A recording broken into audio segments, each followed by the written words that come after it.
ready? Good evening. The Municipality of Anchorage Platting Board Authority will now come to order for its November 2nd, 2016 meeting. It is 6:30 p.m. May we have roll call? Mr. Young? Present. Mr. Edmondson? Present. Mr. Walker? Present. Ms. Enix? Present. Mr. Porter? Present. Mr. Cross? Present. Mr. Seward? Present. Ms. Fritz? Present. Thank you. Are there any agenda changes? Seeing none, we'll take up approvals. I think we have an action summary from October 5th, 2016.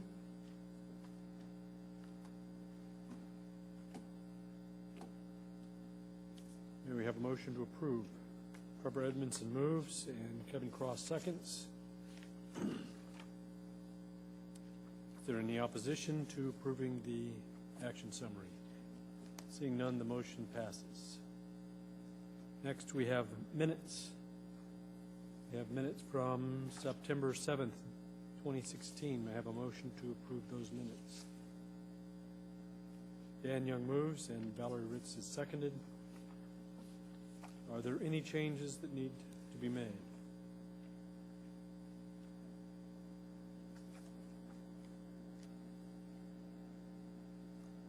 Seeing no hands up. Is there any opposition to approving the September 7th minutes? The motion then passes. Turn our attention now to the October 5th, 2016 minutes. May I have a motion to approve them? Trevor has moved and Kevin Cross seconded. Are there any changes that need to be made to these minutes?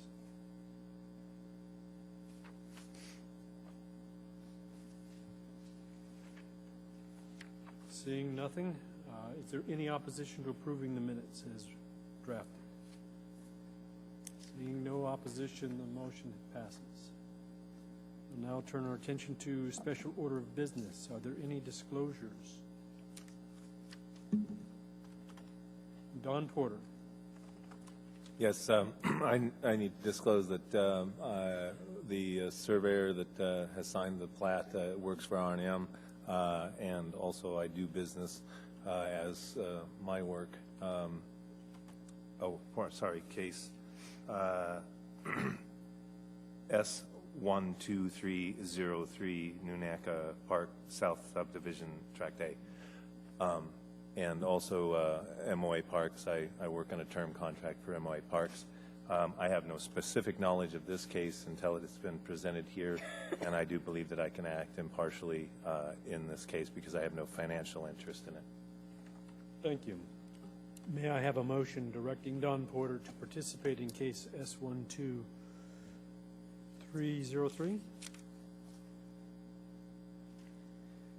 Kevin Cross moves, and would you please state your motion? Yes, in case S12303 Nunaka Valley Park South Subdivision Tract A, subdivision of 70 lots and 4 tracts of land with a vacation-well right-of-ways. I recommend Don Porter participate since he has no preconceived knowledge regarding the case, no financial interest, and can participate unbiased. Thank you. And Trevor Edmondson seconds that motion. Is there any opposition to directing Don Porter to participate?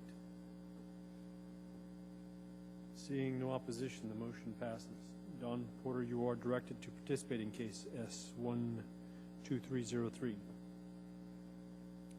Dan Young. Yes, through the chair, I have. I'm going to combine these. In the case of S12303 Nunaka Valley Park South Subdivision Tract A, and in case S12304 Forest Ridge Subdivision. My firm has conducted business with the petitioner's representatives on both of the projects. My firm has ongoing business relations with the petitioner's representatives. We have no involvement in these projects or the matters before the board tonight. I have no financial or personal interest in the matters before the board. I can remain impartial in fact and action as a member of this board without personal bias. My past involvement and personal interests will not prevent me from fairly evaluating the facts of this case. Thank you. May I have a motion directing Daniel Young to participate in both cases S12303 and 12304? Trevor Edmondson makes the motion. Mr. Chair, in case S12303 and case S12304, I move to direct Commissioner Young to participate in these two cases. As he stated, he has no involvement or has no information regarding these cases. He has no financial or personal interest in these cases, and he can act impartial. Thank you. Valerie Ritz has seconded that motion. Is there any opposition to the motion? Any other findings? Seeing no opposition, the motion passes. Dan Young, you are directed to participate in case S12303 and 12304.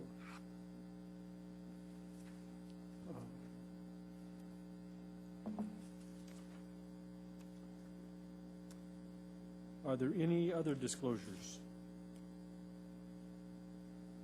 So we'll now address informational items. I think we have informational items in our packet from October 17th, 2016. An abbreviated short plat for S12373.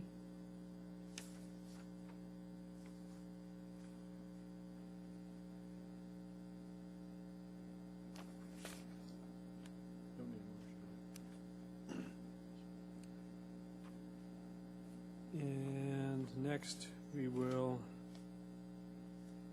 no consent agenda.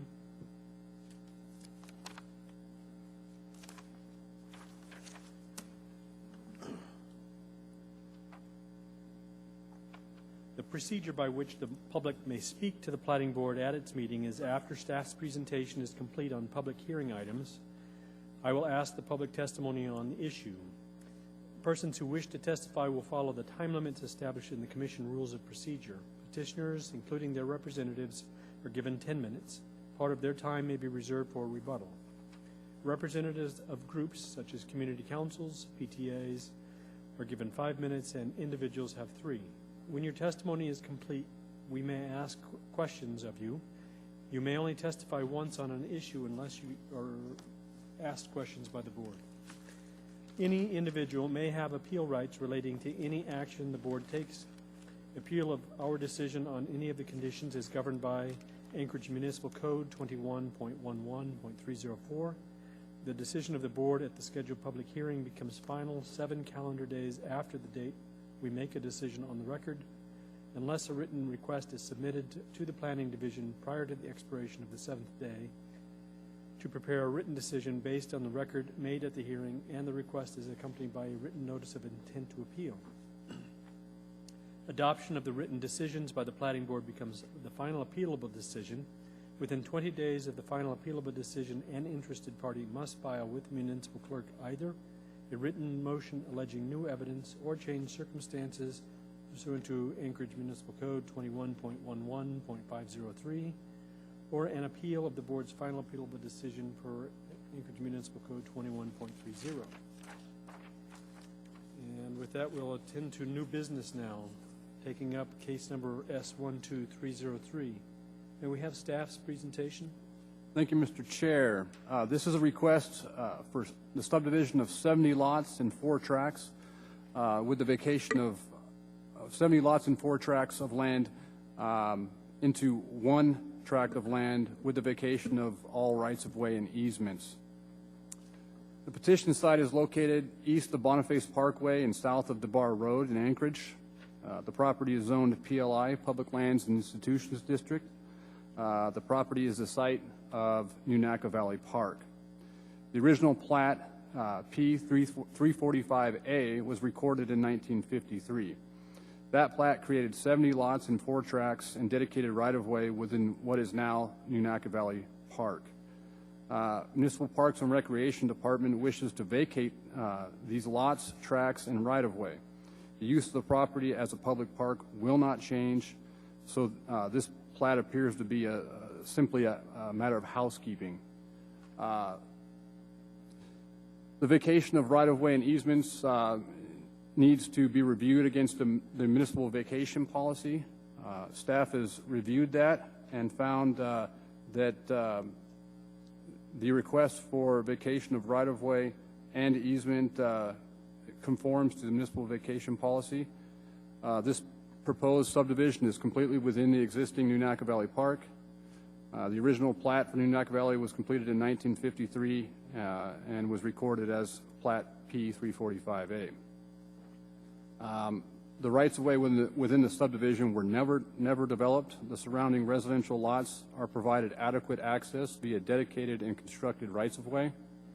The easements proposed for vacation were also dedicated within the original plat in 1953. However, the existing utilities were not necessarily built within these dedicated easements. Thus, the petitioner requests to vacate these easements and rededicate utility easements to protect the existing utilities. Reviewing agencies have either no comment or no objections to the request for vacation of right-of-way and easement. The Private Development Department has brought to staff's attention the need to dedicate cul-de-sac bulbs at the terminus of Fulton Drive, Kempner Drive, Atkinson Drive, Moore Street, and Craig Drive with the vacation of these rights-of-way. This dedication will allow for the construction of a suitable vehicular turnaround in the future should it be required.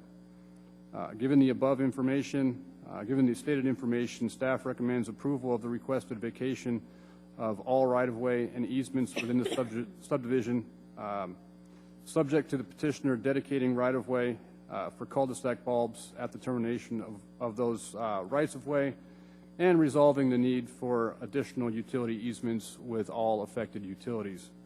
So that being said, staff would like to recommend approval of the vacations and approval of the plat subject to the conditions listed on pages 7 and 8 of your staff packet with one change to the staff recommendation.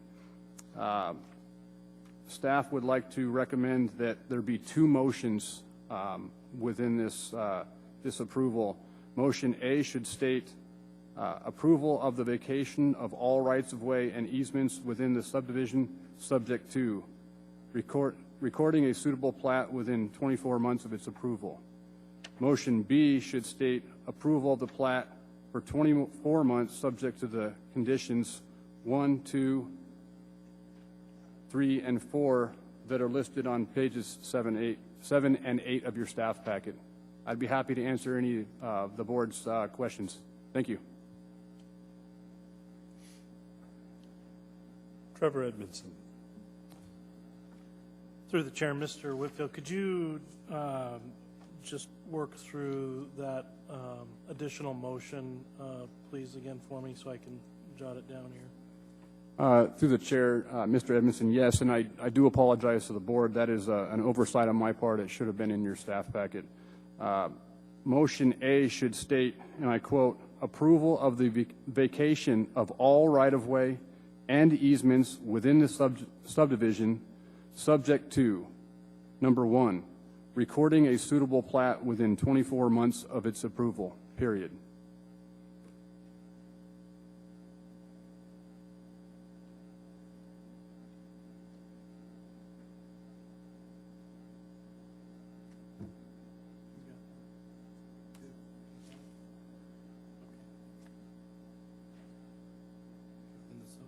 Okay, thank you, Mr. Whitfield. Does the board have any other questions for staff at this point?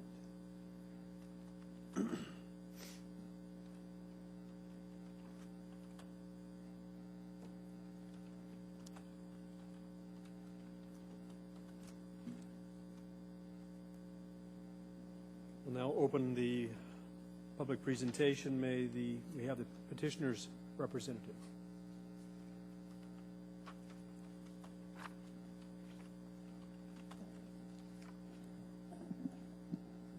Good evening. My name is Steve Rafuse, last name R-A-F-U-S-E, and I'm a park planner with the Municipality of Anchorage Parks and Recreation Department. So I'll just take 1 minute and talk a little bit about why we are doing the replat at this time.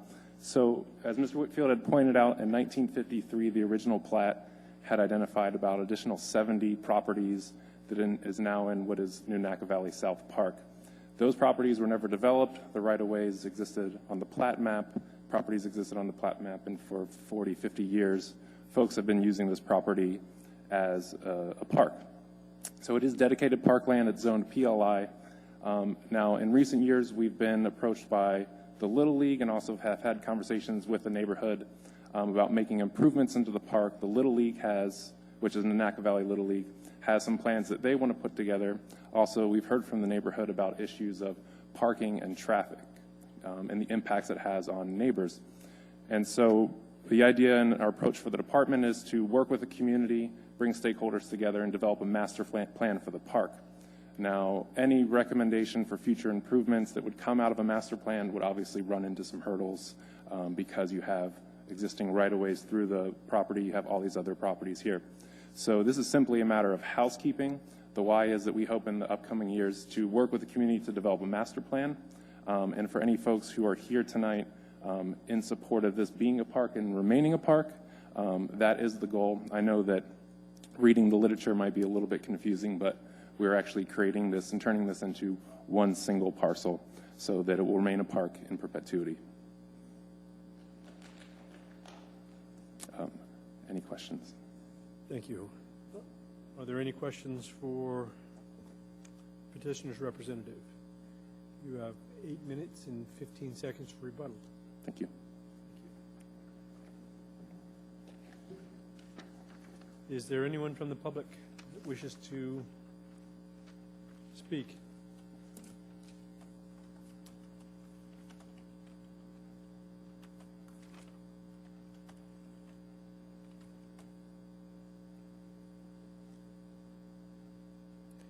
Are you here on behalf of a group? I'm here on behalf of the Nanaca Valley. My name is Genevieve Holubek, Holubik. I live at 1700 Nanaca Drive. Going through all of the available documentation, when this quitclaim deed was recorded in Book 476 on page 146 in the Anchorage Recording District, the Alaska State Housing Authority gave the land to the Greater Anchorage Area Borough, conveyed it as real property for park and recreational purposes for perpetuity or in perpetuity. So whether or not this is going to become a park in perpetuity, I think is not a question. It already is. It hasn't just been used as a park. It was given to the borough, and I couldn't find any place where the borough, in transferring anything to the municipality, changed that. And also about 10 years ago, the community developed some of these cul-de-sacs that are going into the park on most of these streets except Fulton. Fulton does not have a cul-de-sac. It just dead ends into somebody's, there's a double lot on it. So it sort of just dead ends at that entry to the park. And if you were to put a cul-de-sac in there, there'd be kind of a lot of leveling to do, etc. But the other ends of these roads that are mentioned have been developed as parking areas and provide turnaround space for the fire department. That was done quite some time ago, and I don't know why that escaped documentation, but it did. And that went through a process with the Northeast Community Council, of which I was a board member at the time. And so if there's any questions about that, we could probably get all that history together. But one of the things the community did not want to see is large parking lots put in there. That's why we had those cleaned up and provided a minimum of as much as we could without actually going into the park any further. So I'm here to support the park, to see it continue, and as a concerned resident. Thank you.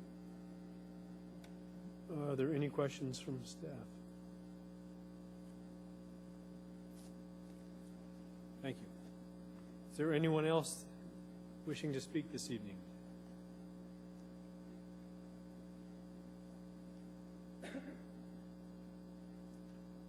Hi there, my name is Ian Schrock. I live at 1509 Atkinson Drive, and I'm just representing myself.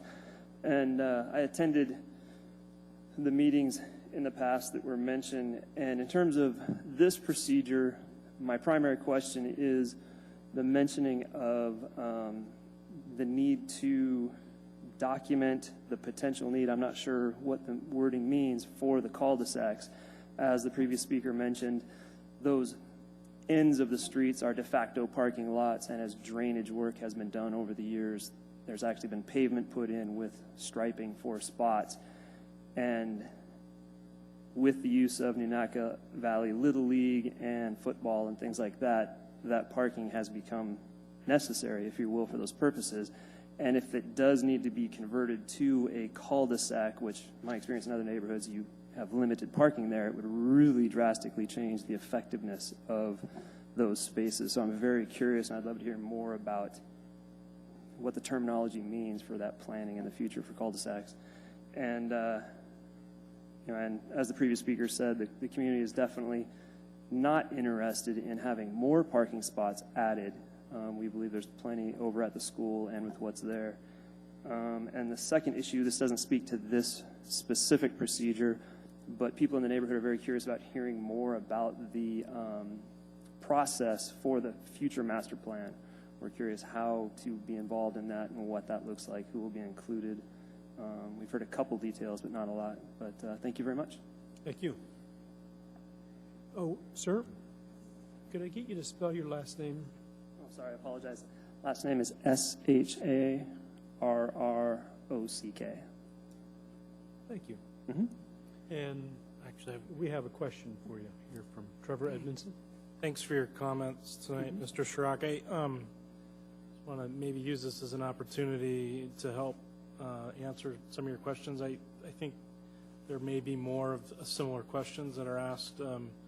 So maybe if I could ask staff if you could describe the process by which the master plan will need to go through for approval and any new or proposed site plan in the future. Through the chair, Mr. Edmondson, the master plan will have to go through a public process. So that's to say that the community will be involved. I'm assuming that the Parks and Rec Department is going to engage the community, is going to, take into consideration all the wants and needs of the community. It will have to go through a public hearing process for approval, so you'll be involved in that. That's outside of what the Platting Board is doing tonight, but obviously important for the community to know. If I may just address the cul-de-sac bulb issue, this is dedication only. We recognize that the parking lots provide suitable turnaround at this point in time, but should the property ever be redeveloped or the parking lots be moved for some reason, we have to retain the right-of-way to provide appropriate turnaround for emergency response vehicles. We're not asking at this point in time for the cul-de-sac to be developed, but rather just dedicated on the plat so that the municipality retains the right in the future to build that. So, Can I ask a question on that? Sure. Is there a specific threshold that would trigger taking action on that dedication for the cul-de-sac right away? What's that trigger point? there's no specific threshold. What the Parks and Rec Department is trying to do is basically, if they didn't dedicate the cul-de-sac, they would be creating a dead-end road, and that's against municipal code. So in order to meet municipal code, they'll have to dedicate the cul-de-sac bulb to provide that appropriate turnaround for emergency vehicles. Thank you. Thanks, Mr. Schrock. Are there any other members of the public that wish to speak this evening?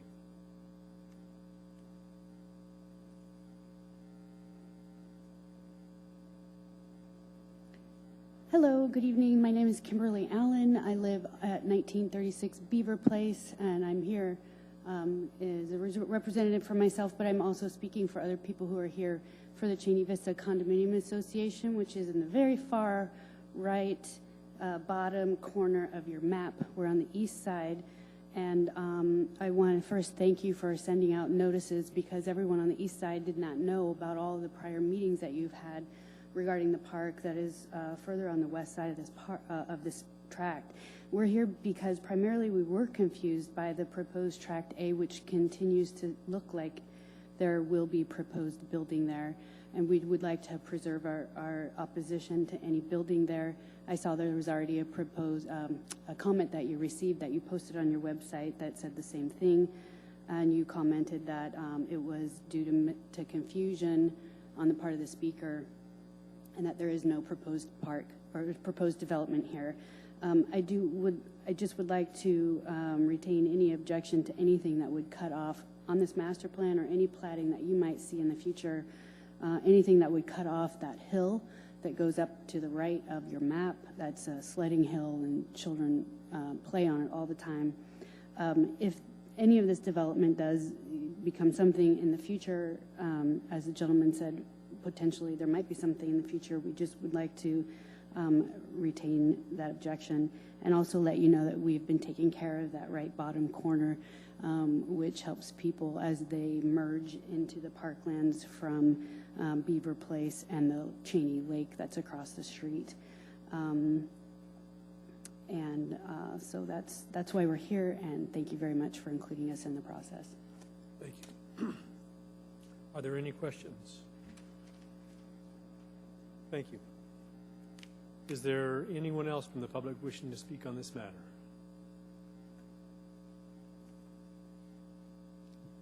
I don't see anyone else, so would you like to use your rebuttal time? Thank you. I'll be brief.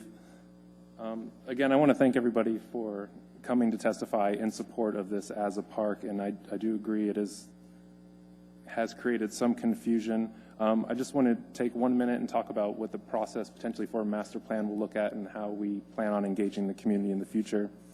So typically with a master plan, we'll work with an advisory group that consists of stakeholders. So Little League would be at the table, but also folks from the community council, definitely folks from the neighborhood, folks representing any organizations or other stakeholders at the park, also including the elementary school.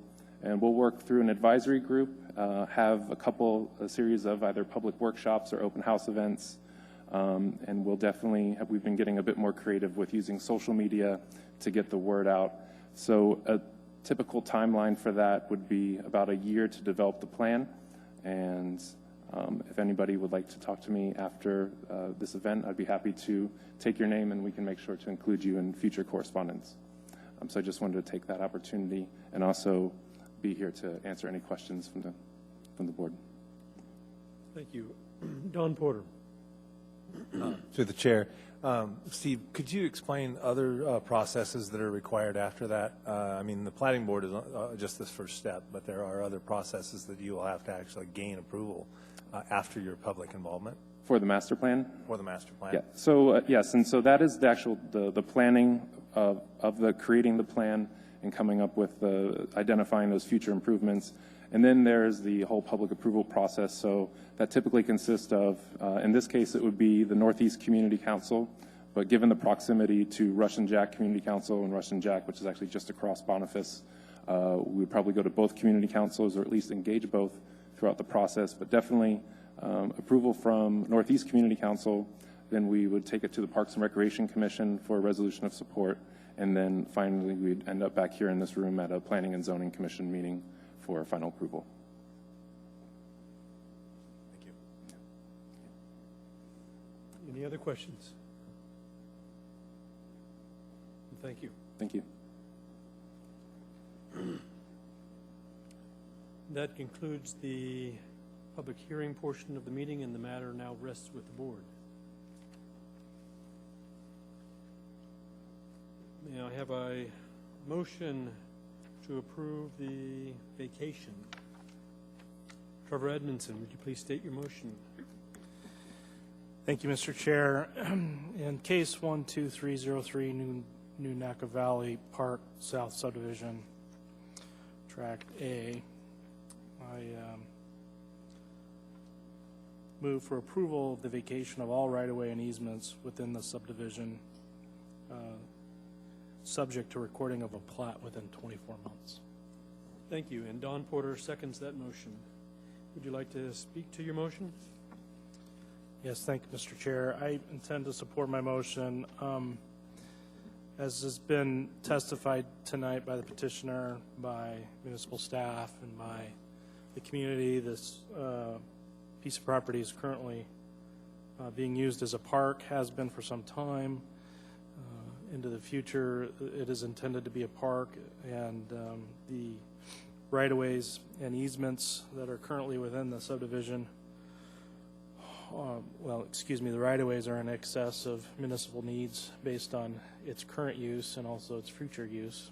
So, and in regards to the easements, I think actually this cleans some things up in the easements, in that the existing utilities that are on the parcel aren't currently within the dedicated easements, and this plat will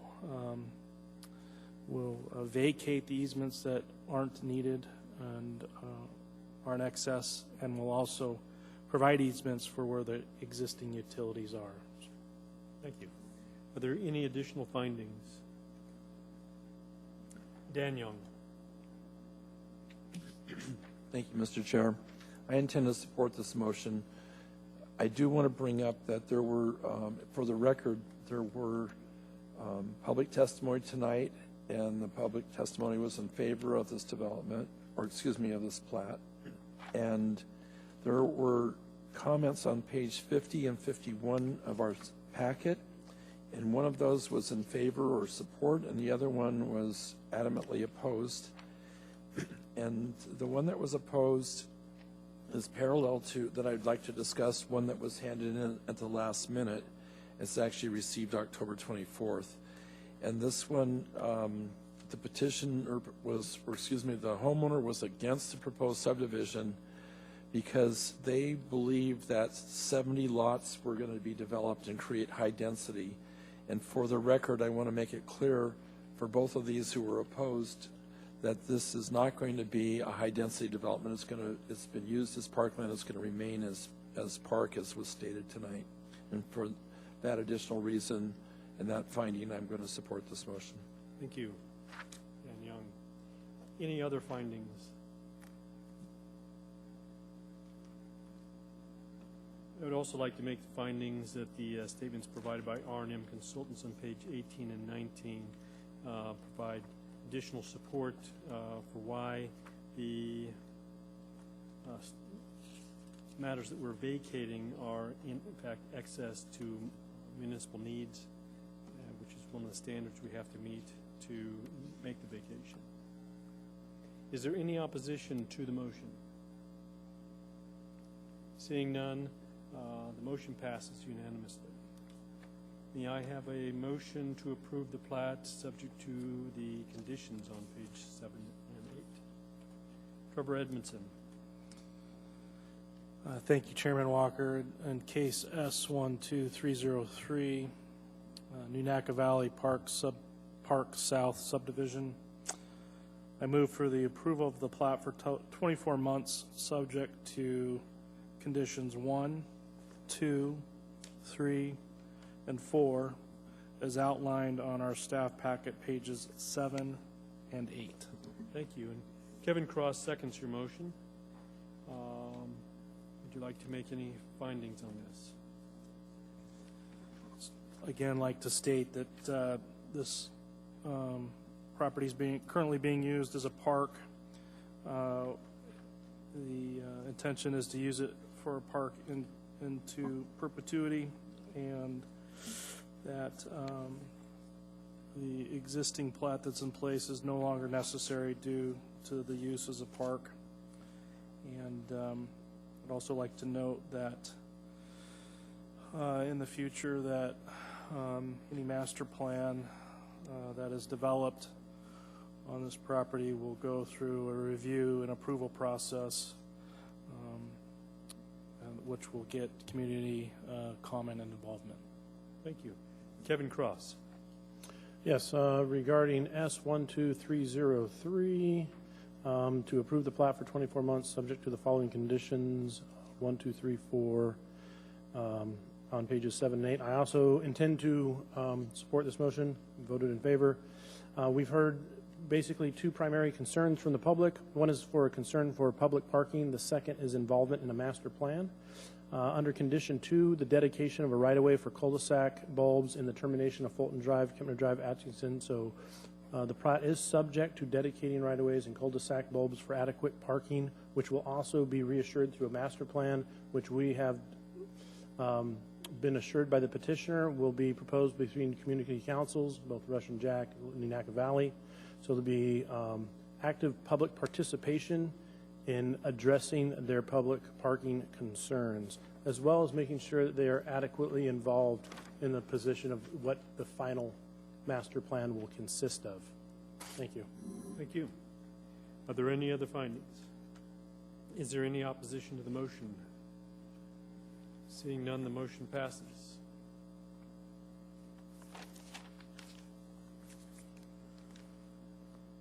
And now we will take up case S12304, which is the Forest Ridge subdivision.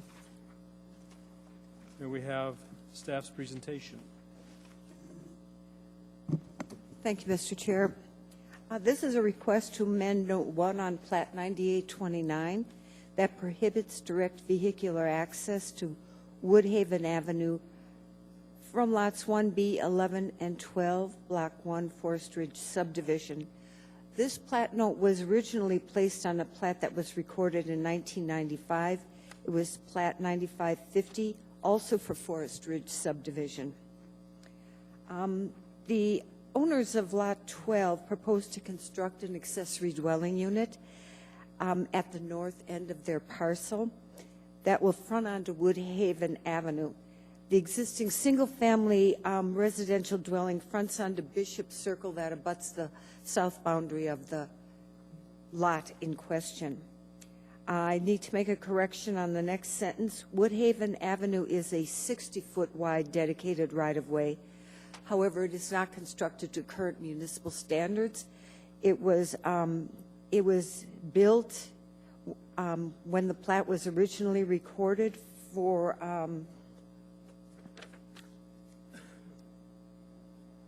Birch Tree Estates back in 1971 is when that road probably was constructed.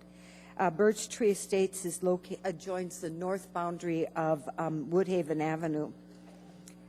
In reviewing this case, it appears that there are currently 12 driveway access points to Woodhaven Avenue. The official streets and highways plan identifies it as a local road with the primary function of a local road to be to provide access to adjoining parcels. Therefore, the petition site is zoned R6 low-density residential district. An accessory dwelling unit is permitted use in the R6 district, and given that the principal dwelling does front onto Bishop's Circle, the proposed location of the accessory dwelling unit at the rear of the lot with access to Woodhaven Drive appears to be a reasonable location in order to avoid having two driveways that to Bishop's Circle. There were no objections from the public to the request, and the department does recommend approval of the request to modify Note 1 on Plat 9829 to allow vehicular access to Woodhaven Drive from Lot 12, Block 1, Forest Ridge subdivision, and subject to 3 conditions on page 3 of the packet. Traffic engineering wants the driveway on Woodhaven Drive to be constructed to municipal driveway standards that will include maintaining the existing drainage along the right-of-way, and filing a resolution with the State District Recorder's Office. Some drafting changes were required by addressing. However, there really isn't a plat to make these changes on, but I did include those as conditions as they were comments from one of the reviewing agencies. Thank you, Mr. Chair. Thank you. Are there any questions for staff?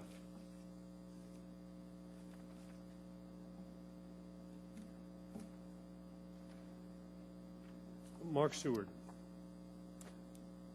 Through the chair to staff, quick question on page 1, the first sentence, the plat note addresses 1B, 11, and 12. By this action, are we going to be addressing all 3 lots? As the top of department recommendation just says lot 12, and I assume that's going to be, the plat note will affect lots 1B, 11, and 12. Through the chair, Mr. Seward, the request was submitted by the owner of Lot 12, and that is the only request that we can address with this application. The owner of Lot 12 does not, there was nothing in the packet or the application from the owner of Lot 12 that he has authority to represent any other owner that would like to have vehicular access to Woodhaven that does not currently have it. Thank you. Any other questions for staff? Thank you. May we have petitioner's representative?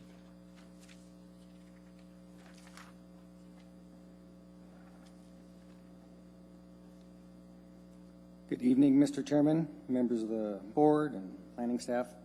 My name is Craig Bennett, and I represent the petitioner, Brandon Skeel, and I'm with S4 Group. As staff outlined, we're looking to remove Note 1 or to allow access onto Woodhaven. That's Plat 9829. This was originally on Plat 86-178, has been carried over a couple times to the current plat. Woodhaven, local street, low volume. There's already all the homes on the north access, and then there's 4 homes on the south from Forest Ridge that access already. This would be for an ADU. Right now, that lot 12 has an existing house that has a driveway down to Bishop Circle, and this will just keep the extra driveway off of the circle and going to the north.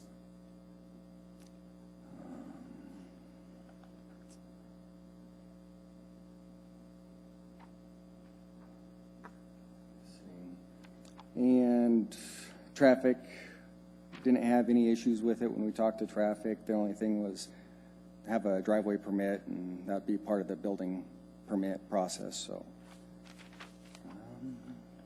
and with that, I will answer any questions that you have for me. Thank you. And you have 8 minutes, 27 seconds for rebuttal. Are there any questions from staff, from the board? Don Porter. Yes, through the chair. So are you requesting that we remove Note 1 entirely from the plat? The petitioner is only from lot 12. If we could just get the lot 12 taken off or the whole note removed. Maybe we can get clarification from planning on that, from staff, because it seems, on the one hand, it seems odd to only do one lot when the other lots have the same issue, and they could very well end up at the Platting Board for the same question if we were to remove the entire note. Anyway, I'm just... And they already both have access. Sorry, both lots to the side, 1B and Lot 11, already have driveways accessing Woodhaven, existing.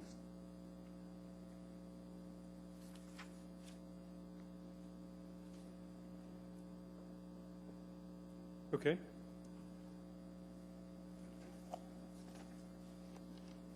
Staff, do you have any comments on whether Do the other 2 lots out of the 3 have access?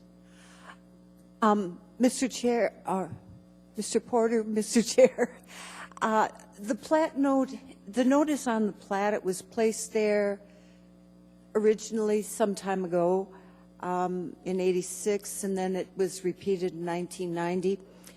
The note doesn't get removed from the plat, but it can be amended to allow individual property owners who, like this applicant tonight, has requested that they be allowed to have a driveway access to Woodhaven. And I did some research, and a number of the driveways from Forest Ridge subdivision do have driveways on, a number of the lots do have driveways onto Woodhaven. However, I didn't find any record that any of those existing driveways actually came forward and asked to legally be able to access onto Woodhaven. My research did not reveal, this is a local street, it's intended to provide access. Yes, these are double frontage lots. That's not an unusual situation in the city of, in the municipality of Anchorage, but really, I didn't find any reasoning why that note was placed on the plat originally, and I went back to the earlier, when the plat was originally approved, and I couldn't find any reason why that note was placed on the plat. So basically, each individual owner or the owners could get together and share the cost of this request, and they could ask, for all the property owners to seek relief from that plat note. But the note remains on the plat. We can't go back and change the original plat, but this provides a record that that note doesn't not, if the Platting Board chooses to approve the request, there would be a record that, yes, this person is legally accessing Woodhaven Drive. Thank you. Dan Young. Yes, through the chair to staff, Mr. Bryan, and on the department recommendations, it says approval of the request to remove note 1, but is it your intent that there should be approval of the request to amend note 1? On page 3.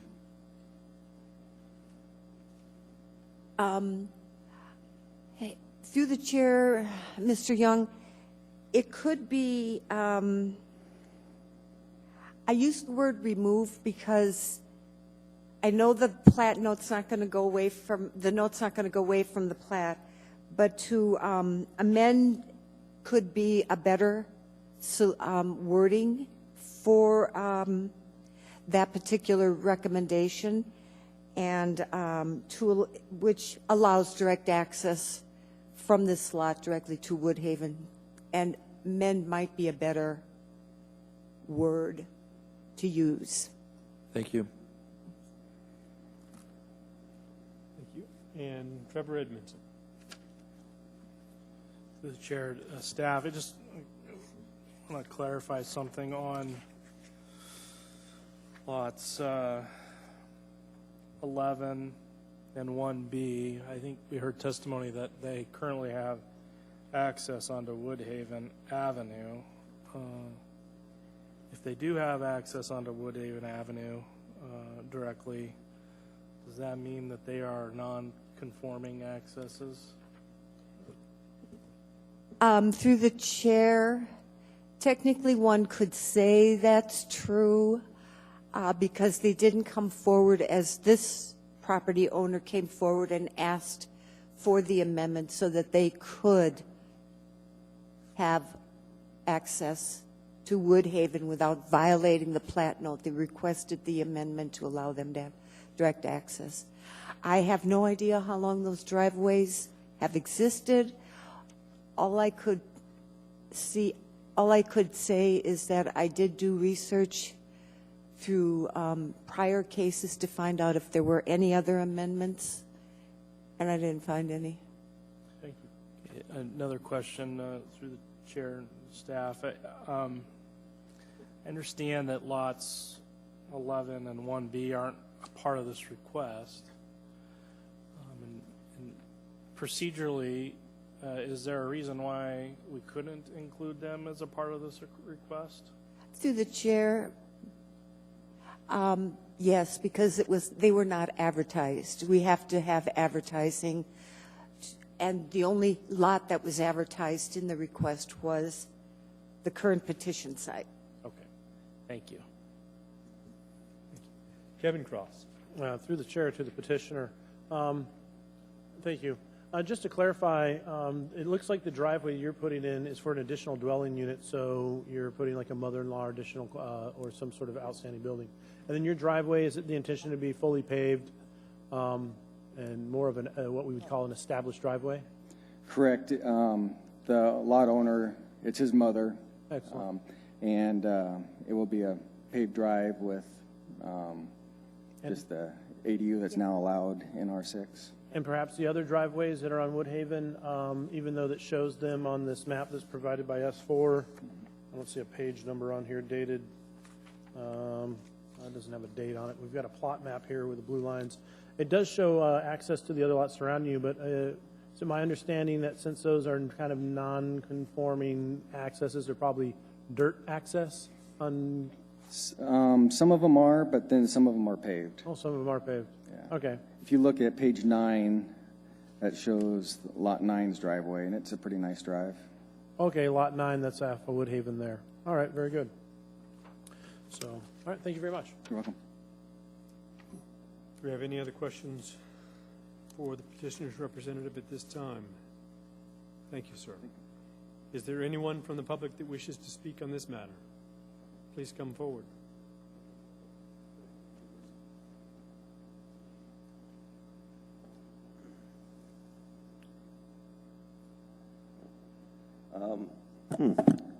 I guess my name is Paul Spiro, S-P-I-R-O.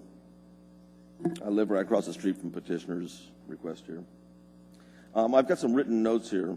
I'm not sure the format for presenting that. I guess I should just read them and then give them to staff. Okay. So, well, let me just read this, I guess. I'm Paul Spiro, owner of the lot across the street, and I object to this proposal. These plat notes have been on all Forest Ridge plats since its 1985 inception, including a redrawing of the lot lines in 93 and a 97 plat subdividing tract B1 into lots 11 and 12, which we're talking about here.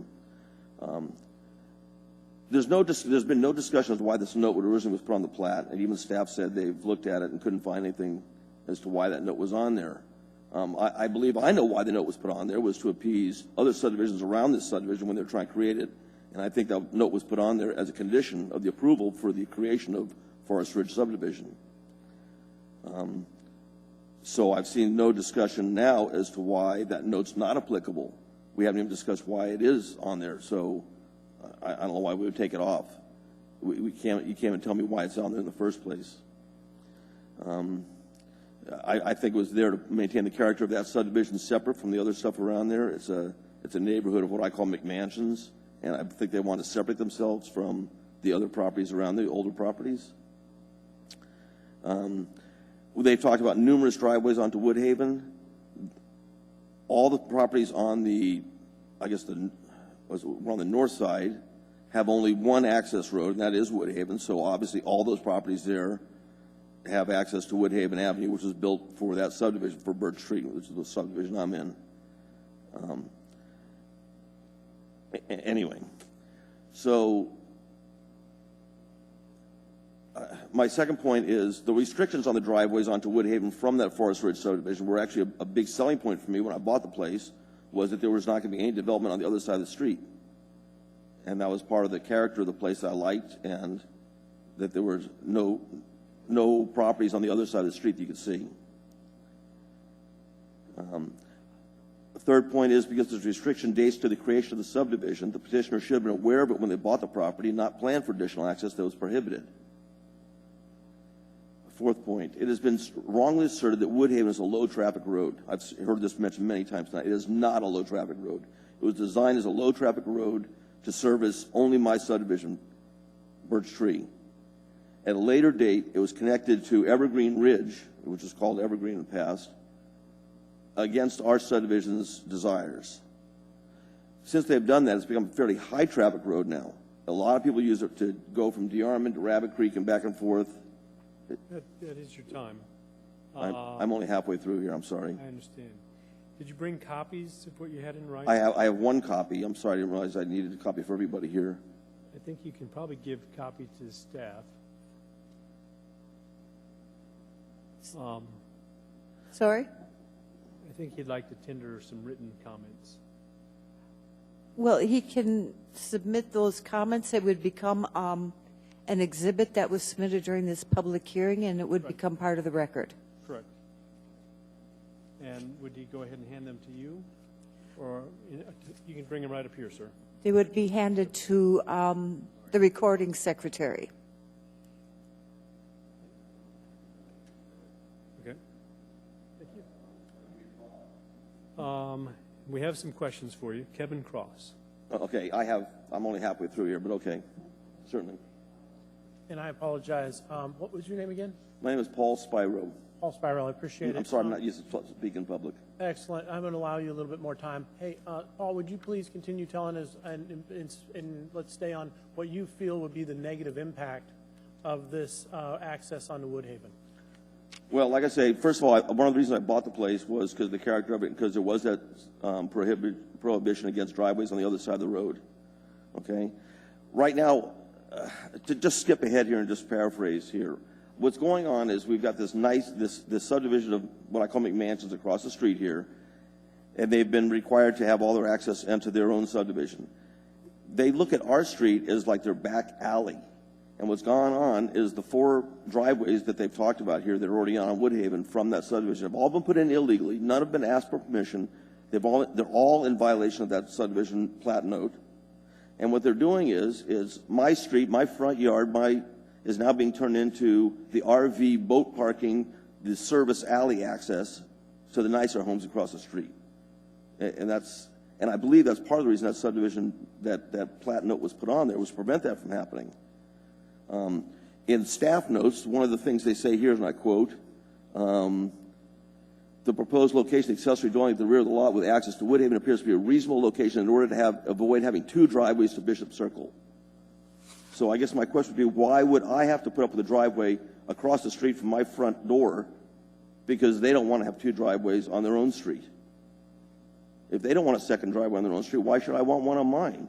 When the subdivision note that that was a promise that I relied on when I bought my property, that there wouldn't be any driveways to the backyards of these places across the street.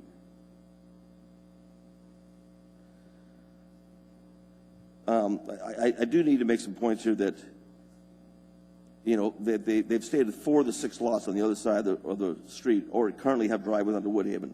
None of those have been permitted. They're all illegal. And so I don't think that the fact that there's 4 illegal driveways there is a good excuse for putting a 5th illegal driveway there now. Thank you. And Don Porter.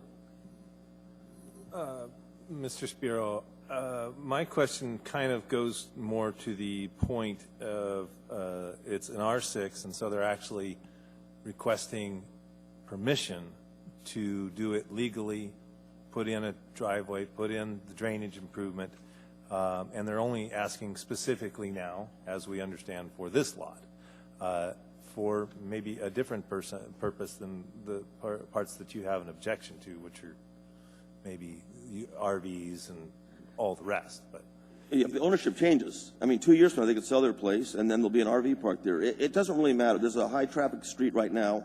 My dog was recently run over by a speeder on the road. My daughter walks to school every day and is scared to death of the drivers that come down that road. There's a lot of kids going to South High that use that as a road to get from Rabbit Creek over to DeArmond. That speed down that road, I mean, if nothing else, we should put a speed bump there, but that's beyond the purpose of this here, I think. So I guess my question was Okay. more to the point of their intended purpose, once they put an accessory dwelling unit as a mother-in-law, as things go throughout time, that's more likely the use of it rather than somebody going to build something else and then tear down the accessory dwelling unit. So that's my question. It seems like a terrible precedent to set. You've got a subdivision note that's been on there since 1985, reinforcing 2 further subdivision plats. Everybody there that bought this, knowing that note was on there, 4 people have already ignored that and illegally built driveways, and now you want to condone another one? It seems like we're going the wrong way on this. I mean, I think we should take some action against the people who already have built driveways there, as opposed to, okay, let's make it legal now. It's the old, ask forgiveness instead of permission. I guess the other question I have is, I mean, the only access information that we have is to the plat for lots 10, 12, and 1B. I have copies of the previous 2 plats So with notes. the other lots, 8, 9, everything, I guess, to the west, Right. they have the same prohibition. I have copies of that here if you'd like to see it. Yes, they do. Like I said, since the creation of that subdivision in 1985, that note's been on there and carried on in every re-subdivision since. And like I say, staff's comment that, this seems like a reasonable solution to putting 2 driveways on the second driveway on Bishop Circle. Well, no, don't put it on Bishop Circle, put it on my street instead. I mean, what's the point? Thank you for your comments. Okay, and like I say, I'm kind of trying to go through this briefly, but my final, no compelling reason the petitioner cannot access their... Sir. Trevor has a question for you. I'm sorry. Thank you, Mr. Chair. Thank you, Mr. Spiro, for your comments tonight. How long have you lived in your residence? I think it's a little over 20 years now. 20 years. And were the driveways across No. the street there? None of them are there. Okay. Have you made a complaint about the No. insertion of those driveways? No. Okay. Thank you. Okay. Thank you. That concludes Okay. your testimony. I'm done. Yes. Okay. Is there anyone else from the public that wishes to speak?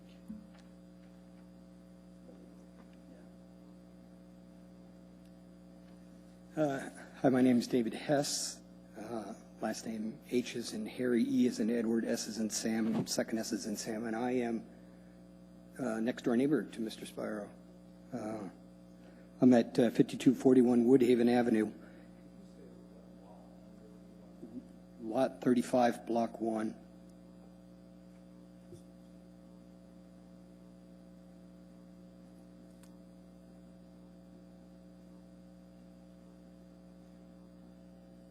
So I'm, just as a kind of a reiteration, I'm probably going to belay the same points as Mr. Spiro, that I'm objecting to this request because of direct vehicular access from Woodhaven to the above-mentioned lot, this Forest Ridge Lot 12, Block 1.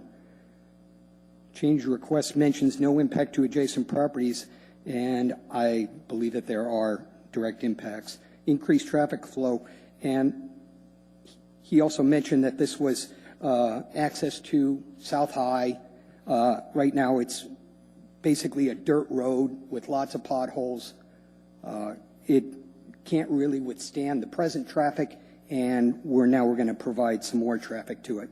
And the visual woods are now going to be replaced with another driveway with fencing, trailers, RVs, and this is a loss of value to my property. States in the petition beneficial to his property, but it's really a detriment mine and my neighbors. And as they also mentioned, these 4 illegal driveways, the original subdivision covenant indicates that no direct vehicular access was provided, and yet there are 4 driveways over there. And the same point that he mentioned earlier, why is it that he could not have 2 driveways on his own property, access to Bishop Circle, and yet we have to have one on ours. So I'm objecting to this petition. Thank you for your time. Do we have any questions for David Hess? Dan Young. Yes, Mr. Hess, thanks for coming out tonight and sharing your concerns. You mentioned RVs and trailers are going to be parked on this property. What evidence do you have that that's factual? The people down the road on the current 4 driveways all do that presently. For lot number 12, which is the one we're considering tonight, not the other lots, we're only considering lot 12. What factual information do you have that trailers and RVs are going to be parked on this driveway? I can only see what I already see on the lot, on the present street. Thank you. Guy's got a boat, other guy's got a trailer with snow machines. Thank you. Yes. And Trevor Edmondson. Thank you, Mr. Chair. Mr. Hess, just clarification. Is there a reason why they can't park their RVs and boats on the property as it currently exists? No. One access? No, but in an illegal driveway, I would certainly think so. So I think currently under R6, it would allow for storage of RVs and boat trailers and whatnot on their property as it exists now. Is that? Yeah, that seemed to be what they were using the driveways for. So I'm just wondering why the additional driveway will change the use of the property. To look at another RV or a trailer with snow machines on it? Okay, thank you, Mr. Chair. All right. And Kevin Cross. Thank you. And how long have you lived in your on your property? How long have you owned it? 37 years. 37 years. Congratulations. Have you, during that 37 years, at the time that these driveways have been put in, also filed a formal complaint with the municipality regarding? No, I didn't know I could, but now that I do, I probably will. Okay. Yours? Can I interrupt you for a second? Where might I go to do that? Or right here? Or tell me how I might file one. At the municipality of Anchorage, I imagine at the Elmore, the 4700 Elmore building. Right away enforcement. Very good, thank you. Excellent. And so on your property, and I'm bringing up Google Maps and looking here. Your property is zoned R6. Is it your property or is it your neighbor's property? You guys, you have horses, or is that your neighbor? That was 2 doors down, but I believe they've moved. Okay, I was just looking at. I'm just looking at the facade of the street. The concern here, obviously, being that someone would stick snow machine and trailers. And at least what I can see on Google Earth View, there's more than snow machine and trailers on the opposite side. It does appear as if there's some dilapidated structures, some old sheds and things on the driveway. And so I'm wondering what the negative impact would be of snow machine and trailers on a driveway if we have dilapidated sheds and things along that driveway on the opposite side. I guess it's only my opinion that I have to look at it, and it already stated in the covenant that you wouldn't do this, and yet you did it anyway. Yeah, because it's across from your lot. Right. Excellent. All right, thank you. Yes. Thank you. Any further questions? Thank you, sir. Is there anyone else tonight wishing to speak from the public? Seeing no one else, would you like to use your rebuttal time?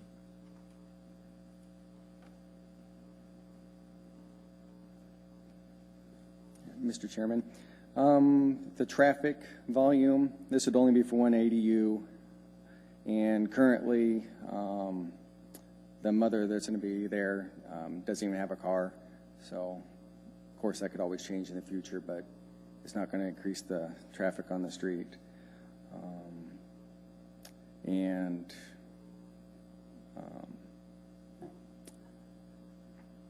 I guess that's it. Is there any other questions?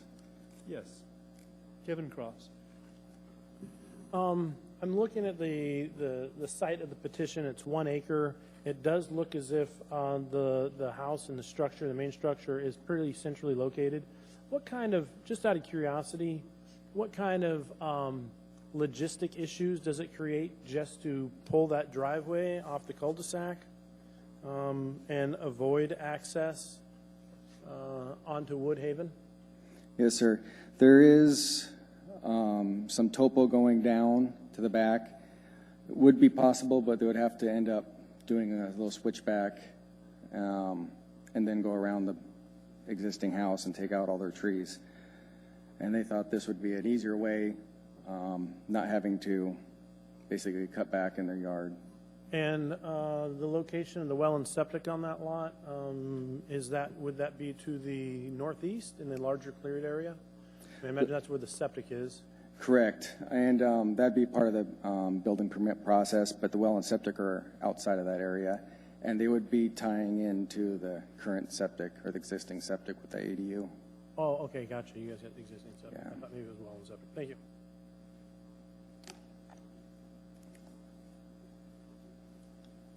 Christina Enix.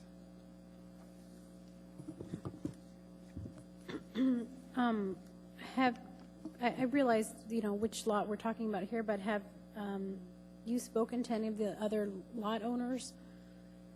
I believe the lot owner of Lot 12 has spoken to either side, and they are both fine with it. I don't have anything in writing, though, and I have not talked to them. I wanted to bring to attention page 23. There is a note received from one of the lot owners about the plat removal. States that I'm the owner of the adjacent lot on plat 998-29 lot 1B. Note 1 affects all 3 lots on the plat. I support the removal of the note 1 from the plat. However, it must be removed in its entirety and not just modified to apply to the one of the 3 lots. The justification for removal applies equally to all properties.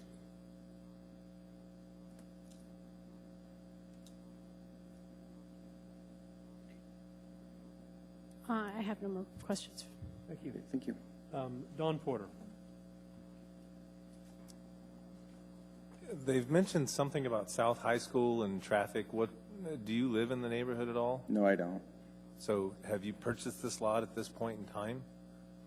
No, I'm just the representative. Oh, you're the representative? Correct. So Brandon Skeel is the owner of Lot 12, and he built the house, I believe, in the last few years, maybe even within the last year. Is the accessory dwelling built at this point? No. So the accessory dwelling, he's trying to get this permit so he can, or he's trying to get this plat note taken care of so he can submit a permit to build the ADU. Okay, thank you.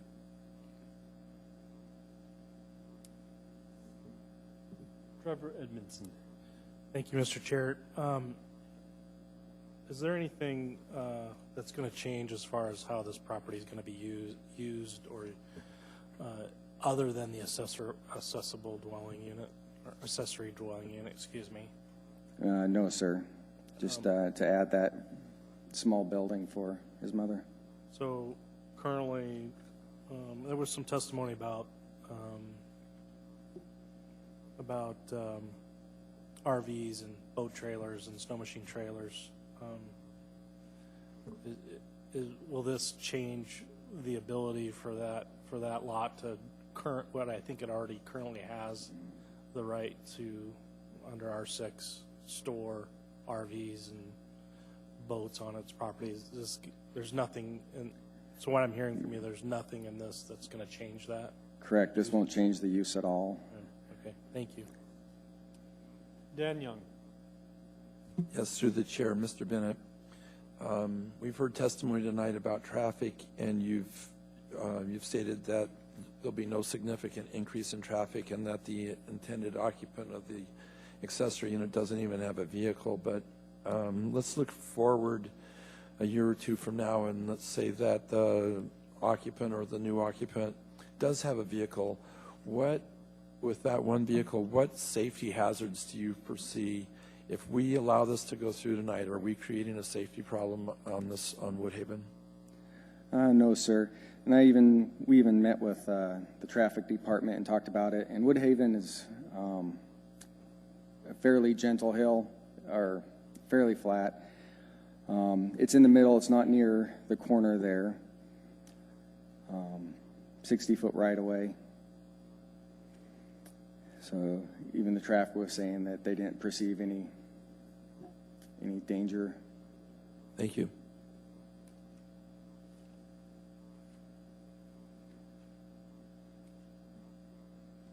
Kevin Cross. I do want to point out on that Woodhaven Street you have from between DeArmond connects through on Buffalo through Woodhaven onto Evergreen and then onto Rabbit Creek Drive. I guess, you know, I'm familiar with this as a cut through from Rabbit Creek Drive through Buffalo in order to get to DeArmond.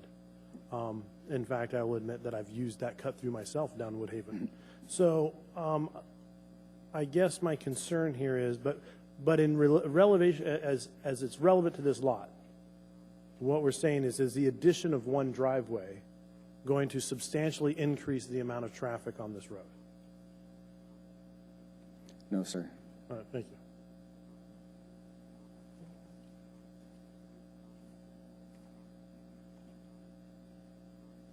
you. Any further questions? Thank you, sir. Thank you. So the matter now rests with the board, and the public portion has been closed. May I have a motion to amend the note 1 on Plat 9829? Dan Young, would you please state your motion? Thank you. In the case of S12304, I move to approve the request to, and I want to change the language on page 3, approval of the request to amend Note 1 on Plat 98-29 to allow direct vehicular access to Woodhaven Avenue from Lot 12, Block 1, Forest Ridge Subdivision, subject to conditions 1, 2, and 3 on page 3 of our packet. Thank you. And Don Porter seconds the motion. Would you like to speak to your motion? Yes, thank you, Mr. Chair.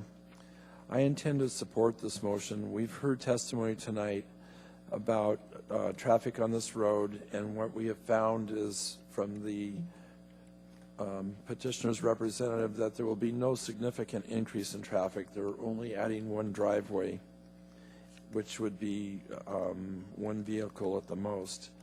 And we've heard issues about speeding. However, this is the part of the road that would not be speeding for this one vehicle because they would have to slow down to turn. We found, talking to the petitioner's representative, that there's not a safety issue with adding this driveway. And we found that instead of implementing this driveway for an accessory dwelling unit that's permitted, if they were to use a driveway off of the other road, the frontage road, they would have to, for the grade, they would have to put a switchback in, and it would be quite a burden to go a second driveway from the I can't remember the name of the road, the one that already accesses the lot. And for those reasons, and we also heard about trailers and RVs that are unsightly. However, trailers and RVs are stored on these lots are permitted use, and we found no evidence tonight that trailers or RVs or boats would be put on Lot 12 if we approve this plat amendment tonight. So for those reasons, I intend to support this motion. Thank you. Are there any other findings people would offer? Kevin Cross. Thank you. I want to speak as to, I'm also going to approve this, but I will tell you that it was a little difficult for me because I respect the individuals that, because the neighbors have had access across the road in violation of the plat, that bad behavior doesn't excuse additional bad behavior, but I don't think that this is the case. I don't think that it is correct that we should prohibit reasonable use of an individual's property if it doesn't have a negligent or negative impact upon the roadway. There's been established driveways on this road for some time. The petitioners have lived in the house we've heard from testimony, individuals lived in the neighborhood 20, 30 plus years. Individuals been accessing the lots off of Bishop's Castle Circle, as well as Mantell Avenue for many, many years, and that this individual and the petitioner has actually gone the extra step to actually seek permission, and therefore I'm in support. I don't think it's going to have a negative impact on traffic. I also believe that the fear of a individual putting snow machines or trailers has to do with aesthetics, and unless there's a specific covenant and restriction that prohibits vehicle parking or trailers, then individuals have a right to park items on their driveway or build sheds or do so in accordance with free use of their own property. Thank you. Thank you. Don Porter. Yes, I am also going to, in support of this motion. It's a difficult decision because you have to balance the question of previous use, a previous note that was intended to be there. But in this case, the petitioner has actually come forward wanting to legally establish their right to put a driveway on the lot for the specific purpose of an accessory dwelling unit, which is specifically allowed under R6. So my concern is that we allow people to use the lots that in a manner that is beneficial to what they have invested in. I further second that it's certainly not a traffic issue, because an additional driveway for an accessory dwelling unit is not going to increase traffic dramatically, but it's most certainly going to slow traffic down as people are turning into the driveway. So I hear the longtime residents have come here today, and I appreciate that. But also, they have also not objected to all of the driveways that not have been built up, without permission, essentially, for 20 to 30 years, and not exercise their right to go to the right-of-way enforcement that's always available to them. It's understandable that they might not understand where to go, but the fact of the matter is this is a public process, and they have the right.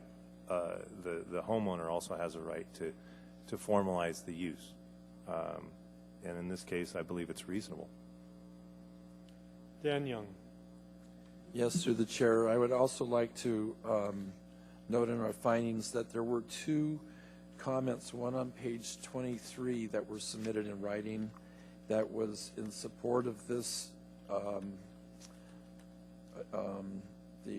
This was an adjacent property owner on page 23 who said that this affects all the lots. He was in support of the removal of the note, and we tonight are not removing the note. We are only amending the note, but there was still the intention was to support. And then there was a late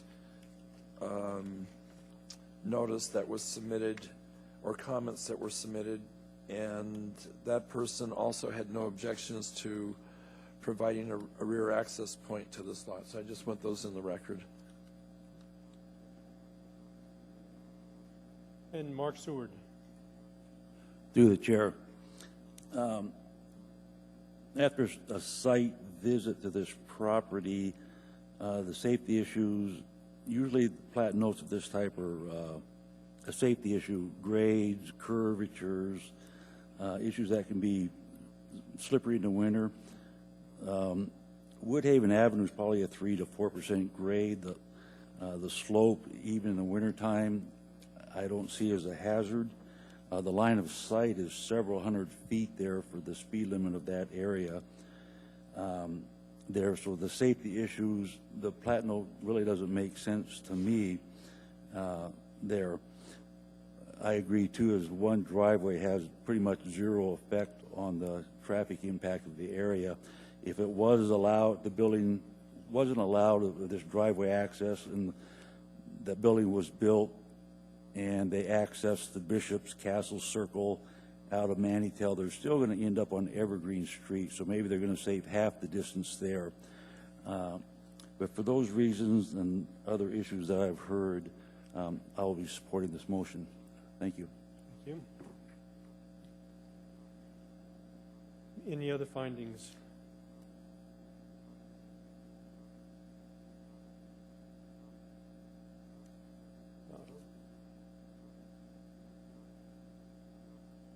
Guess I would like to offer some findings. We have testimony here from two owners, one who's been in the premises for 37 years, one that's been in the premises for about 20 years.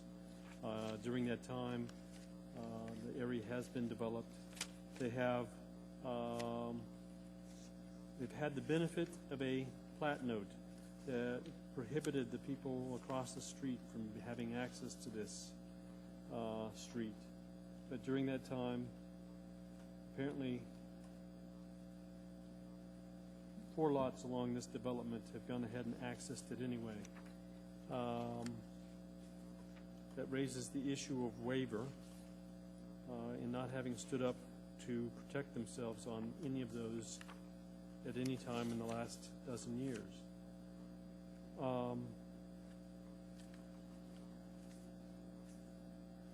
It doesn't seem fair, and I can see the arguments that they have on that the people across the way have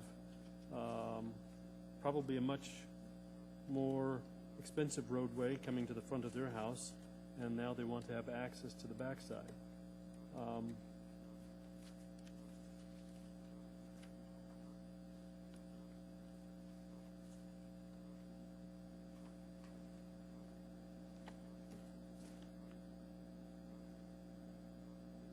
But I don't find the testimonies compelling that just because they might park RVs, something that they're already entitled to park on the property, or snow machines or other equipment in the back, is a valid basis to deny access to the roadway.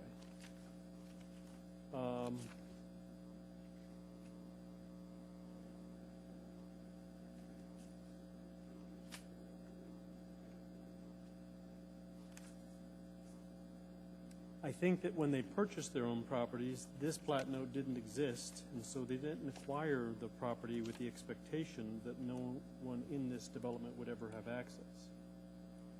So I don't find that testimony is credible on that issue, and that's one of the reasons why I'm also coming to the conclusion that allowing access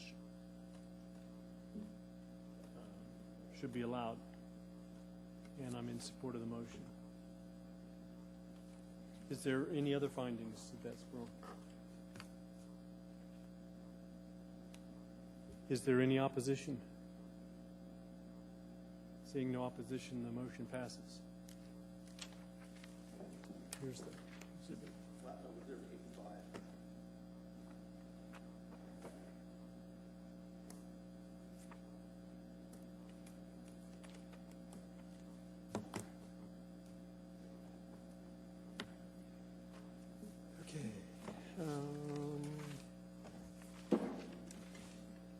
Any individual may have appeal rights relating to any action the Platting Board takes. Appeal of this decision or any of the conditions is governed by AMC 2111-304.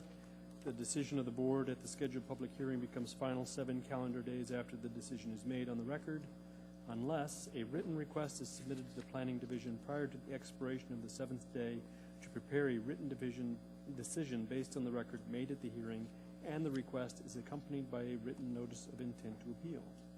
Adoption of the written decision by the Platting Board becomes the final appealable decision within 20 days of the final appealable decision. An interested party must file with the municipal clerk either a written motion alleging new evidence or changed circumstances pursuant to Anchorage Municipal Code 2111-503, or an appeal of the final board's decision per AMC 2130. Are there any appearance requests? Any other persons to be heard? Any reports of the chair, secretary, or committee? And with that, we are now adjourned.